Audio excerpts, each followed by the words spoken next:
Yujiro Hanma is a central antagonist in the Baki series created by Keisuke Itagaki, widely known as the Ogre, due to the demonic face that appears on his back when he flexes his muscles. He is considered the strongest creature on Earth, possessing overwhelming physical power, unmatched combat skills, and a brutal, often sadistic personality.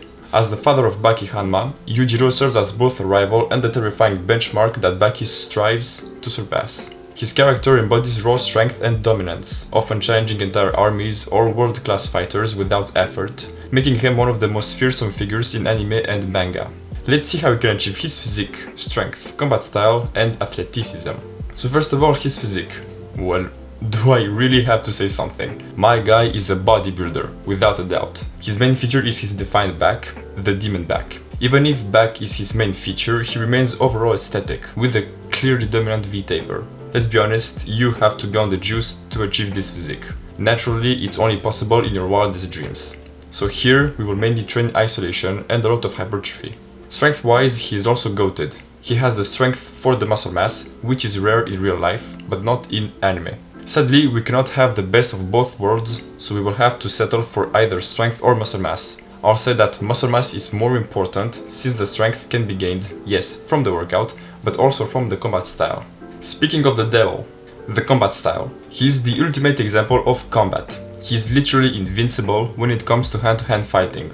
We can assume, and it is the case actually, that he knows every combat style. We can name a few: boxing, karate, kung fu, wrestling, and above all, MMA. Just like his son Baki, he uses an ultra-adaptive MMA style suited for every opponent. So, to achieve his combat style, you only need to find an MMA gym or train at home, shadow fighting. His combat technique is at the same level as his physique and strength, so in the workout plan, we will have dedicated days for MMA training.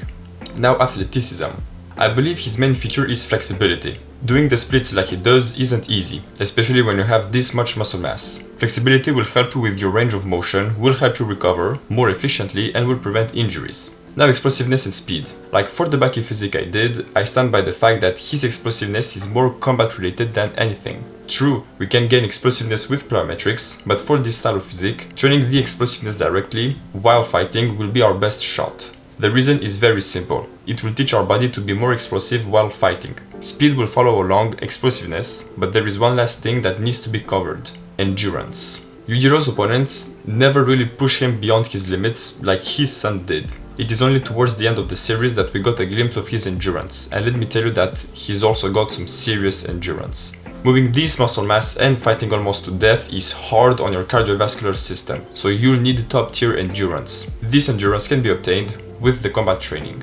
Now let's see the workout plan. We will do 3 full body days and 2 days dedicated to MMA. You'll see the following structure: the exercise, the number of sets times the number of reps. Only 1 or 2 working sets because we will work one muscle group multiple times in a week, which is better than annihilating the muscle on one day, and 1 or 2 sets is the maximum amount of load your body could take. Of course, if you are on the juice, it will be easier to recover, but still, don't forget that the nervous system recovers more slowly than the muscular system, and it can take up to 72 plus hours to properly recover. So we will not destroy our body in the gym with a ton of sets. The number of reps will sit at 9 to 10 and max. The 9 to 10 rep range will be the best suited for hypertrophy. You'll get the strength needed for progressive overload. And the max will only be for the hollow body hold, since you need to hold the position as much as possible. Also, no more than 3 days at the gym, because with the MMA training, you'll basically have 5 full bodies, 3 intense days at the gym, and 2 days MMA training, which can be described as cardio and technique. Okay, let's start with full body 1, squats. Doing squats at the beginning of the workout will give a testosterone boost for the whole day and for days to come. This will build overall leg strength and vertical pushing strength. Next, weighted chin-ups. Not pull-ups because we need mass in those lats, and chin-ups is in my opinion the best suited for lats mass with the lat pullovers. Doing weighted chin-ups can damage your biceps and tear them, so be careful while doing them. This will build back width and biceps mass. Next, inclined bench press. This will target the upper part of the pecs and bring a nice and round shape to your pecs, making your upper body look bigger. This is also good for pushing strength. If you have a big rib cage, set the bench at an angle of 45 degrees, and if you have a normal rib cage, set it at around 30 degrees. After that we have lateral raises. You can either do them with cables or the classic dumbbell lateral raises. This will create the bolder shoulders we want. Next, seated overhead press. I will recommend doing it with dumbbells and at an 80 degrees bench angle. This will create the endurance for your shoulders, pushing strength, and of course, bring mass to the shoulders. And finally, cable overhead extension for triceps. I recommend the V-bar or the straight bar simply because the rope isn't quite the best for triceps mass. This exercise will create triceps mass. Alright, full body 2. Starting strong with remnant deadlifts. This will build the posterior chain strength, vital for fighting, and will build hamstrings and glutes mass. The calves and lats will also be triggered, but it's nothing compared to the hams and glutes. Next, we have weighted dips. This will build the lower and middle part of the pecs, giving strength and mass to the pecs, front delts and triceps. If you can do the dips on the rings, it will be better, since you need to stabilize yourself. It will create more strength. After that, we have bent over barbell rows. This will create the thickness of the back, and this will help with pulling actions, like bringing your arm back to strike harder. This will bring definition and mass to the upper back. Next, we have once again lateral raises, to create the boulder shoulders. Then reverse flies. You can either do them with cables or on the machine. This exercise will create even more definition in the mid-back, but primarily target the rear delts, giving the final touch to the boulder shoulders. And finally, incline biceps curls. I recommend that you set up the bench at an angle of 45 degrees to get the sweet spot for contraction and stretch. This exercise will build the biceps thickness we want and need. And last but not least, full body 3, starting with leg extensions. This exercise will build the quads mass and definition we need. If you can lean back a bit just to get a better quad stretch, it will be perfect. After that, we have seated leg curls. The seated variation will be the best one if you want mass on the hamstrings. It gives the best stretch and tension. Next, calf raises. This will build mass and strength in the calves, and it can help with explosiveness. After this, we have shrugs. Shrugs will bring this massive look to your upper body and will support your back and arms. Next, we have neck curls. Neck curls are a must because without them, you will not have the neck thickness wanted. Once again, Yujiro is just big, like very big, so even the neck needs hypertrophy.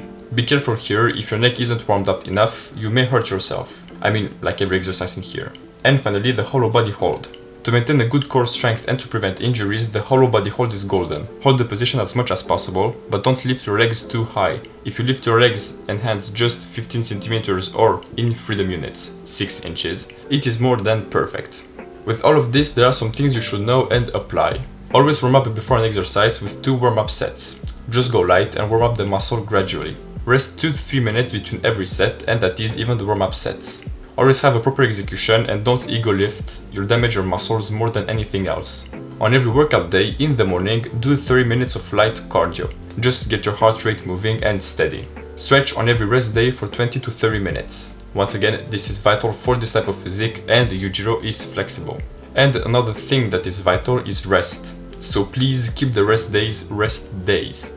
Do not add any workout or more combat training. Don't even add cardio. Just chill and stretch. You need to understand that with 2 MMA training days, 3 full bodies and morning cardio, your nervous system will fry if you don't let it rest. So give yourself enough sleep, enough rest, and don't smoke or drink alcohol. Indeed, alcohol and smoking are harmful for you as an athlete and will damage your recovery and overall body. And last but not least, try to give at least 1 day off between the workout days. Training for MMA will be hard on your nervous system, but it's still okay compared to 2 days back to back to the gym. So in a week, you'll have to manage 3 workouts and cardio and 2 MMA training. It is basically a lifestyle. Plus, if you have a job, you'll practically have no life. But hey, that's how you become the best. That's how you can achieve Yujiro's physique and combat style. With all of this, you'll need some serious nutrition. You need to know your BMR and TDEE, and based on this, you need to figure out if you need to be on a bulk, cut or maintenance. Be between 11 and 30% body fat, I'll say. If you can see your abs and have too much body fat, be on a cut. If you are sub 11% body fat, be on a surplus. And if you are around 11 or 13% body fat, be on a maintenance or slight surplus of 150 to 200 kilocalories to equilibrate with the mass gained. If you want, I made 2 videos that talk about nutrition. The first one talks about the basics of nutrition, macronutrients and micronutrients. And the second one talks about the gut-brain axis, the link between the brain and the gastrointestinal tract. And if you want to learn more things about your muscular system, check out my video on the subject. And of course, I made other physique videos so that you can get inspired by another physique or make your own based on the models I provide. Ladies and gentlemen, if you want to see another physique on here, let me know it in the comments. If you enjoyed, let me know it in the comments too. And we will meet next time for some other video. And like always, take care.